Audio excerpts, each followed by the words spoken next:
Barabara kabisa mtazamaji popote ulipo, unaendelea kupokea matangazo haya moja kwa moja ya uchaguzi ama chaguzi 2025 hapa KTN, ambapo tumekuwa na wewe kuanzia majira ya saa 12 asubuhi hadi hivi sasa, ambapo tunaendelea bado kukuletea taarifa kwa njia mubashara kabisa kuhusiana na kinachojiri hivi sasa, baada ya kukuelezea siku kutwa, yani mambo yalivyokuwa kuanzia asubuhi. Wakati wa Kenya waliojitokeza walifika katika vituo vyao maeneo mbalimbali, na kisha baada ya hapo ukatokea vurumai hapa na pale, taarifa ambazo zingine tulikuwa tunakuletea kwa njia moja kwa moja, na vile vile kuweza kusikia hisia kutoka kwa wasimamizi wenyewe kuhusiana na namna shughuli inavyoenda. Kumbuka hiki ni kibarua cha kwanza kwa tume mpya kabisa ya uchaguzi inayoongozwa na mwenyekiti wake Ekathon, ambaye amekuwa katika viwanja vile vile hii leo, na baadhi ya makamishna wake wengine pia walikuwa wametawanyika maeneo mbalimbali. Kama nilivyokuelezea asubuhi, chaguzi hizi ni chaguzi ndogo ambazo zitafanyika katika maeneo 181 huku kukiwa na wagombea hao 181 katika maeneo hayo yote,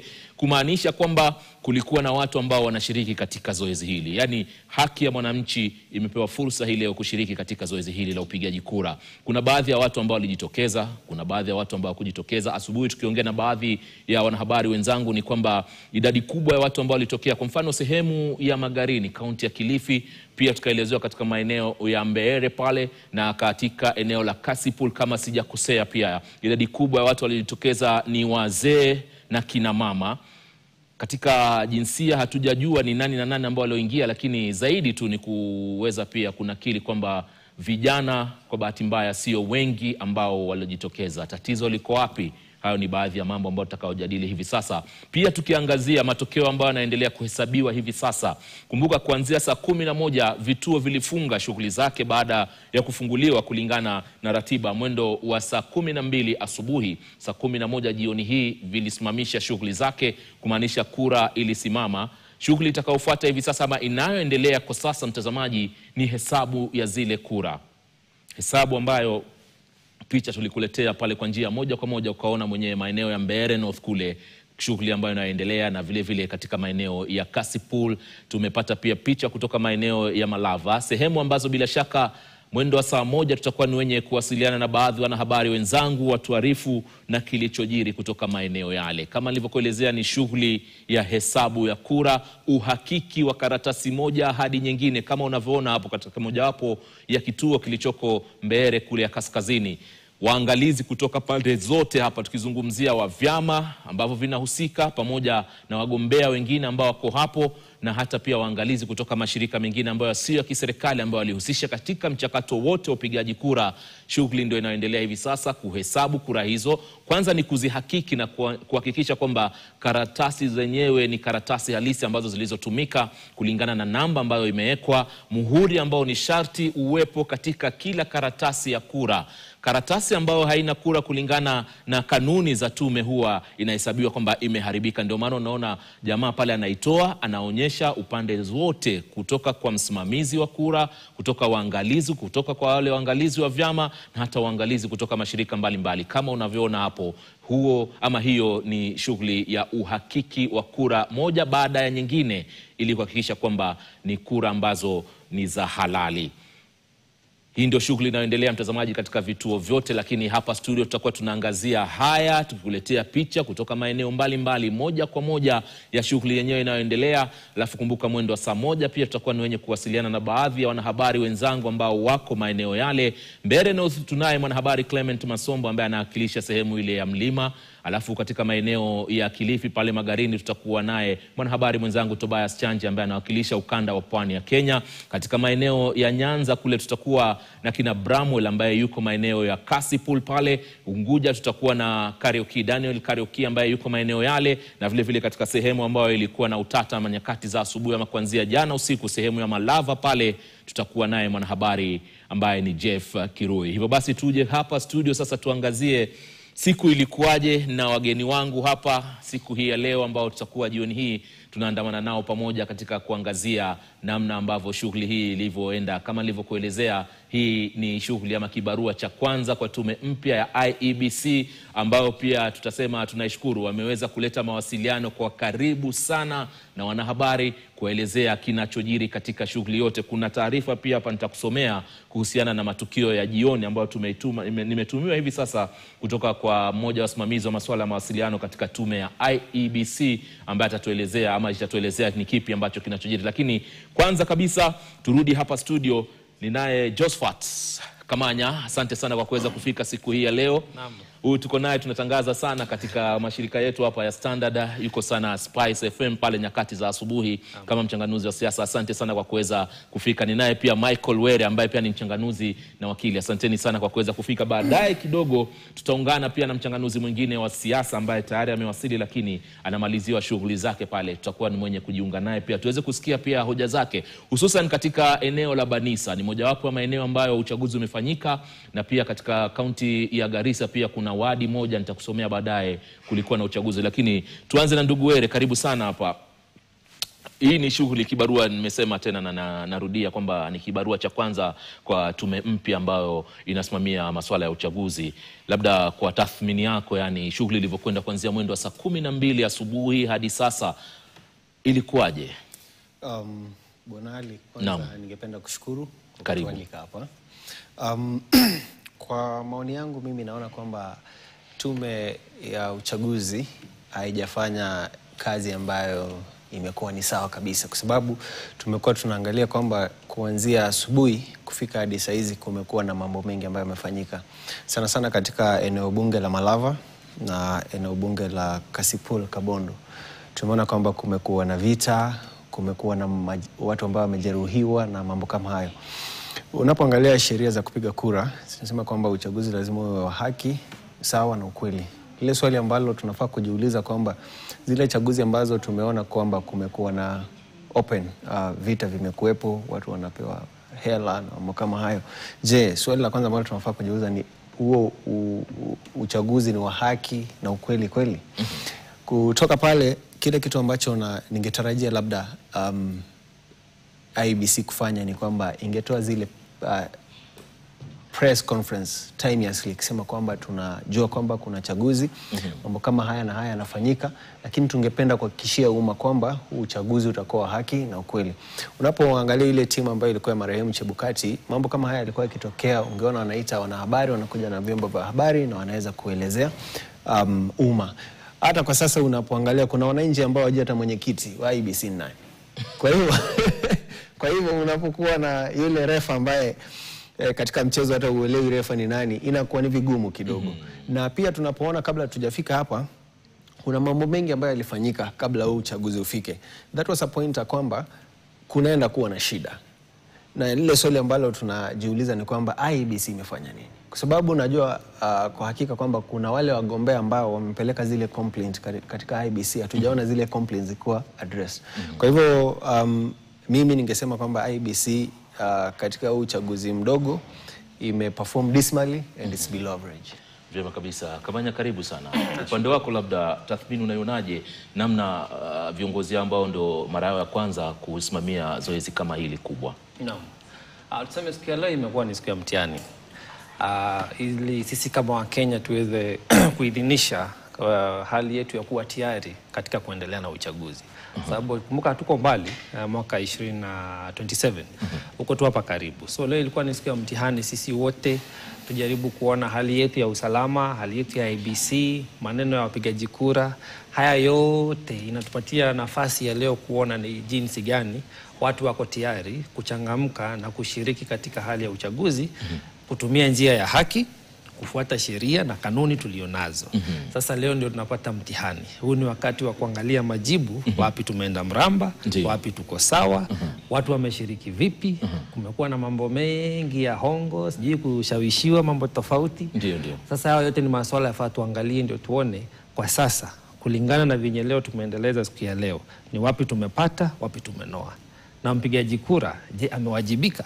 Kwa sababu hiyo ni swali la maana sana. Tunaongelea tu watu vigogo wa siasa, wenye chama, lakini mpigaji kura bado hatujaona ameweza kukuja na makinisha hali vipi? Vyema kabisa. Dr. Hassan, karibu sana katika studio zetu. Tayari amewasiliana nasi, manake alikuwa anapata swala ya maghrib. Asante sana kwa kuweza kufika studio moja kwa moja. Kwa manufaa ya mtazamaji ambaye anayekupata hivi sasa, nimeuliza hili swali kwa wengine pia, labda kwa kuweka kwenye ratili hii tume mpya ambayo imepewa kibarua kwa mara ya kwanza. Hii ni kazi yao kubwa kuifanya kwa sasa, labda walihandle vipi hii kazi? Je, walifaulu katika kuleta usawa, haki pamoja na wananchi kuhusishwa katika zoezi zima la upigaji kura, ama hali ilikuwa vipi upande wako? Asante sana Ali Manzu na wenzangu, habari zenu. Salama. Mimi ningependelea kusema kwamba wakati ambaye ama fursa ambaye commissioners ambao walikuwa wameandikwa muda ambaye sio mbali sana, si kama commissioners wale wa zamani wamepata fursa ya kufanya mini election. Hii mini election ambayo watafanya ni wakati ambao wao wanajipima kuangalia kama wana uwezo wa kupanga election ama uchaguzi wa 2027. Kwa sasa utakuta by election yote ziko kwa sehemu tofauti tofauti. Hiyo pia inapatia hawa kujua na kujijumuisha kwamba tofauti ya kila mahali wakati ambayo election inafanywa, pia watakuwa wamepata hiyo fursa ya kujifunza. Ya tatu ni kuangalia kama mipango ambaye waliweka kuandaa election ambaye hizi mini elections ni inafaa jinsi ambaye wameandalisha saa hizi, ili watumie wakati 2027 election inaanza, waseme kwamba kuna dosari tulikuwa tumepata wakati ambayo tulikuwa tujadili ama tujiandaa wakati mini elections ambayo tulikuwa tunafanya. Kwa hivyo kuna mambo mingi ambayo tunaweza kusema wa commissioners wanaweza kujifunza nao. Tofauti na commissioners wa zamani, hawa wote ni wapya. Wajua, ukiwa mpya na ukiwa na 2027 kulikuwa na vituko imetendeka kati ya commissioners Cherere 4 na Chebukati, the late Chebukati. Hiyo inawezesha hawa kufikiria namna gani tusiwe ama tusijiweke hivyo vile ambaye wale commissioners walikuwa wamejiweka wakati huo. Kwa hivyo saizi ni kwanza kuelewana wao wenyewe, kuelewana na kujua jinsi ambaye wanaweza kufanya collective decision. Election process inakuanga very complex. Complexity yake ni kwamba ukiangalia ni nini ndio unaifanya na umeipanga, sio hiyo ambayo utaipata kwa the real life situation, kwa mahali ambaye hiyo election inatendekea. Kwa hivyo wao saizi wamepata fursa kubwa ya kuonyesha kwamba wanaweza wakajiandaa kwa ile uchaguzi wa 2027. Ya pili ambaye ni muhimu ni kwamba hawa commissioners na IEBC kwa jumla, Wakenya hawana confidence nao sana. Kwa hivyo hawa ndio wanaweza kujiredeem saizi, waseme kwamba jinsi ambaye wamejiandaa wakati huu inaweza ikaleta ile ambayo tunasemanga confidence kwa wananchi wa kawaida kwa lugha ya Kimombo. Na confidence hiyo inasaidia kwa sababu Wakenya sasa wataanza kuamini hawa kwamba IEBC wanaweza kuandaa uchaguzi wa haki na wa demokrasia ambaye inafaa. Lakini usisahau Ali kitu moja, najua nataka nikupe uendeleze, but kuna moja ningesema kwamba hii by election ni ya kipekee kwa sababu sio yani wananchi wa kawaida wanaanza kutafuta viongozi wao. Ni ile supremacy ya kati ya wanachama ama mwenye ambaye amejiondoa kwa ajili ya kuenda kufanya kazi ingine kwa serikali, ambaye anataka kuonyesha serikali kwamba yeye alikuwa na nguvu wakati hiyo na watu ya huko bado ni mfazi wake. Kwa hivyo kuna trick nyingi inaendelea. Ya tatu ni ile watu ambao unakuta wale wa opposition ambaye wamejiandaa, hawa ni outfit moja ambaye wanaenda against the ruling party. Kwa mfano Mbere ni complex sana, kwa sababu unakuta mbunge wa Mbeere zamani, rafiki yangu Roku amefanywa waziri. Lakini yeye alikuwa ni mtoto wa Justin Muturi, former CS na speaker na Attorney General. Sasa yeye aanze kuchukua vitu za babake, aanze kupeana upande mwingine, ni kazi nyingine ngumu sana. Ndio unaona vita huko ni kati ya Justin Muturi na serikali ambaye inasukumwa na Ruku. Asante sana, tutakuja kwenye kuingia ndani, lakini kuna swala moja mmezungumzia kuhusiana na uwezo wa hii tume, na ukasema kwamba kidogo masuala ya haki, usawa kama na changamoto, lakini hamuoni kwamba hii tume labda haikuwa na muda wa kuleta ile elimu kwa jamii kwanza, at least ipate kupatana na wananchi katika zile changamoto ambazo wanapatana nazo kwa sasa? Labda nianza na Kamanya. Wajua, huu sio uchaguzi wetu wa kwanza kama Kenya. Ndio. Tumekuwa tukichaguana. Ndio. Hii tume haijaundwa leo. Imekuwa tumeuni uchaguzi wetu, tunaendelea kufanya. Na tukifuata katiba yetu mpya, huu uchaguzi wetu wa tatu. Ndio. Tunaoelekea. Sasa hao makamishna walioteuliwa na kupewa kazi, walipewa kazi juu wanahitimu. Kwa hivyo hatuwezi anza kupeana vijisababu za kusema hawakuwa na muda tosha. Wenyewe walipewa kazi, waliuliza kazi. Nakumbuka wakati wakipewa kazi na kuidhinishwa kwamba mtaanza hiki kibarua na kusimamia tume kama makamishna wapya pamoja na kiongozi wao, itakuwa ni kwamba wao tayari walikuwa wanaangazia hizi chaguzi ndogo, kumaanisha kwamba waliruka funzo moja hapa la kwao kukaa na wananchi, kujitambulisha na kitu kama hiyo. Mtazamo wangu, walijua utakuwa na chaguzi ndogo. Kumbuka tena, chaguzi tunazofanya zilikuwa zimefanywa ule mwaka wa 2022. Na kwa njia moja ama ingine, wengine walifariki, wengine wakateuliwa. Kwa kuwa sasa kuna zile positions za kujaza. IEBC hata kumbuka ilikuwa imekawia kabla ya kuundwa hii kamati. Ilifaa iundwe kitambo, ndio wale watu waweze kupata uwakilishi kwa bunge na kwa county. So hao watu wakija kuteuliwa walikuwa wanajua wapigaji kura wenye wamepiga kura leo sio waliosajiliwa jana ama juzi.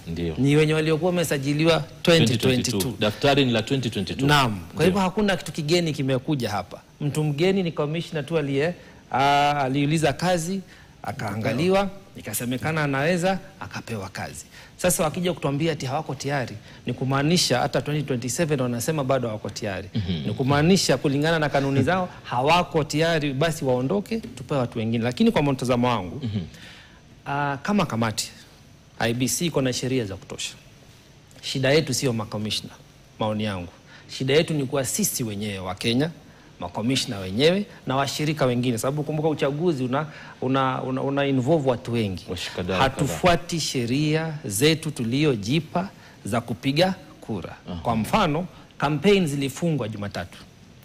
Lakini juzi, jana na leo pia unasikia kulikuwa na mshike watu kujaribu kushawishi watu kupiga kura.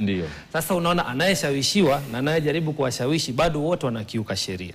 Zaidi ya hapo, tumeona vigogo wa sheria, vigogo wa siasa, wengine wafanyikazi wa serikali wameendelea kufanya siasa, kampeni yenyewe, na haifai. So sheria tunazo za kutosha, si haba. Lakini tatizo inakuwa serikali inajaribu kupata ushindi katika hizi chaguzi kidogo kidogo. Sasa inashirikisha watu na kukiuka sheria yenyewe. Sasa unapata watu hana ile hali ya kutafuta afueni kusema Alimanzu ni waziri. Anafanya yenye hafai kuwa anafanya. Tufanye nini? Unaona, unapata nayo mpigaji kura kama leo. Mimi nasema narudia, hatujasikia sauti ya mpigaji kura kwa sababu katika hii campaign mimi sikusikia sera za wanaogombea. Ulikuwa unasikia tu mwenye chama aliyetumwa na serikali na wengine ndio walikuja pale wakajaribu kushawishi watu. Sasa hiyo pia ni kukeuka sheria kulingana na mimi, sababu tungewaachia watu. Nyinyi kama chama tumeni watu. Nyinyi kama serikali mjipange, lakini kulingana na kanuni na sheria zetu. Ndio kamati ya IEBC iweze kufanya kazi, ndio mpigaji kura aweze kuamua. So shida yangu kama commissioner, kuna mwenye ataonekana kuna mapungufu. Tusichukue kijisababu cha kuwapatia ati swala la muda. Kama hawezi angatuliwe, tulete mwingine, lakini tufate sheria. Vyema kabisa. Wewe labda upande wako pia kuhusiana na swala hilo la muda na pia kuruka labda mahali hawakuweza kupatana na wananchi vizuri. Kitu cha kwanza ningependa kusema ni kwamba kuna kile kitu ambacho kinaitwa job description. Ndio. Wajua uwezi tu kuja tu na labda umetoka kule misituni na unaingia. Unatengenezea ile job description na inaweka advertisement. Advertisement inapowekwa pale, watu wanafanya zile application. Na wale commissioner wote ambao wako pale waliangalia, na jinsi mwenzangu amesema waliona wamehitimu. Kwa hivyo wakafanya nini? Wakafanya maombi ili wachaguliwe wa commissioner. Walipochaguliwa kuwa commissioner, wameishi katika nchi ambayo sisi tumeishi. Si eti wametoka nchi zingine wakakuja. Amesema hakutoka mwituni. Wamekuwa wanaona jinsi uchaguzi umekuwa unafanywa. Na pale unapomalizwa kufanyiwa kuchaguliwa na umepigwa msasa na wameona kwamba umehitimu, kuna kile kitu ambacho kinaitwa induction.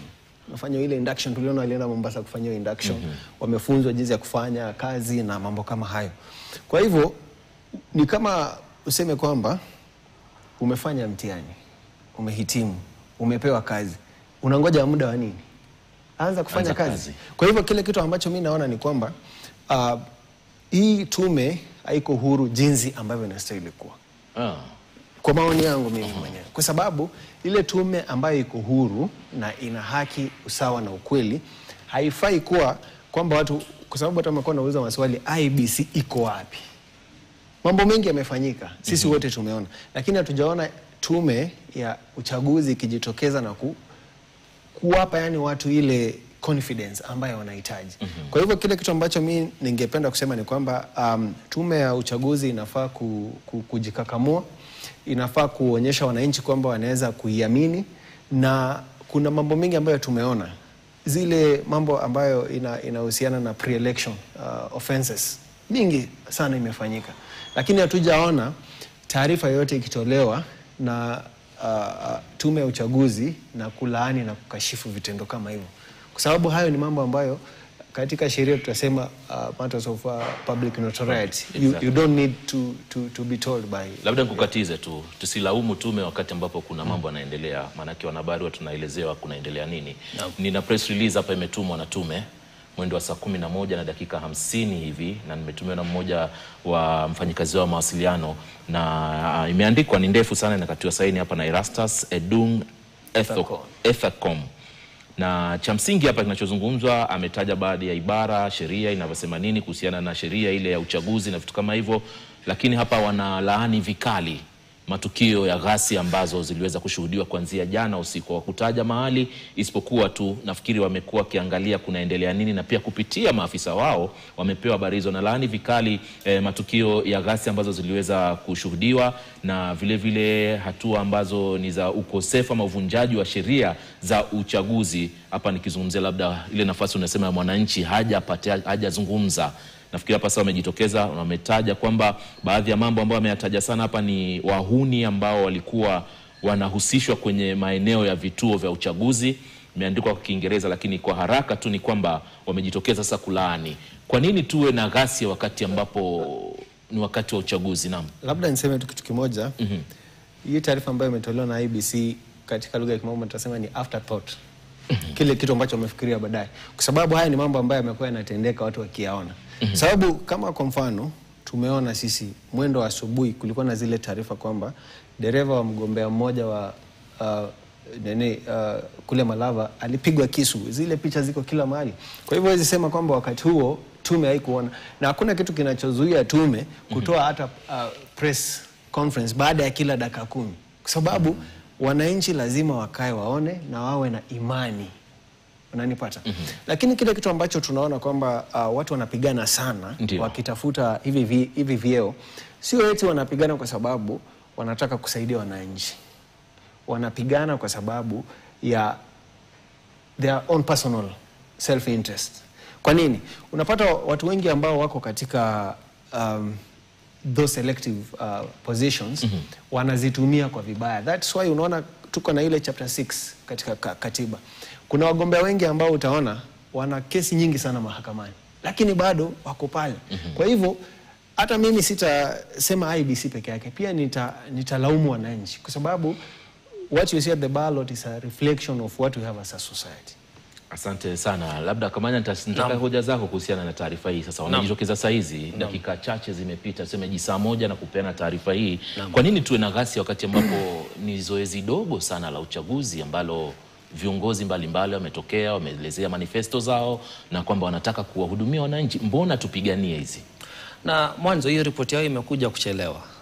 Na natumai jinsi walivyo tu ratibisha hapo na kuandika vizuri wana ushahidi wa kutosha ambao wataupeleka kotini. Kwa sababu haifai kuishi hapo kwa ripoti. Kama wameangalia wakaona sheria haijafuatwa, kuna watu wamekosea, natumai wako na ushahidi wa kutosha wa kufanya waandike hiyo ripoti na wafuatilie kotini, ndio tuone uamuzi. Either kunalify, kucancel elections zingine, candidate wengine wakuwe disqualified, sababu hivyo ndivyo sheria inasema. Ukikiuka sheria za uchaguzi kuna yenye itakufuata. Pili, mambo unaona vuguvugu unauliza mbona iwe hivyo? Vurugu sababu wakati huu uchaguzi haukuwa wa raia wa kawaida. Huu uchaguzi haukuwa wa mpigaji kura. Huu uchaguzi ni kinyang'anyiro cha 2027 kinajaribu kuangaziwa. Serikali inataka kujitetea kusema hatufai kupoteza kiti chochote. Ndio tuonekane bado tuko na ushawishi. Nao waliong'atuliwa, waliokataliwa au makamu wa rais wote kushikanisha Kalonzo, Gachagua na wengine wote wanajiita upinzani, lakini kwa mimi upinzani haswa ni raia. Hao nao wamejiunda, wanasema lazima tuwaonyeshe kuwa hamna hii ground jinsi wanavyoita, hamna ushawishi wa kutosha. Na raia, kumbuka tumetoka maandamano ya 2024. Revolution ama mapinduzi yanayoendelea ni kusema tunataka uongozi bora. Sasa swali ya leo ilikuwa kati ya hawa watu tatu nani yako sahihi? Mpigaji kura ako na hasira ya kutosha kusema lazima tukatae mambo ya hii serikali iliyopo na tupigie wengine kura. Hawa opposition wako na nguvu ya kuonyesha serikali kuwa ni kweli hamna ushawishi, sisi ndio tuko na control, na serikali nayo juu inasema imetengeneza mambo yako sawa, naleta ubabe. Sasa ubabe huo unapatikana wapi? Hiyo ni swali ya kuonyesha wanajaribu kutafuta ule umaarufu na control.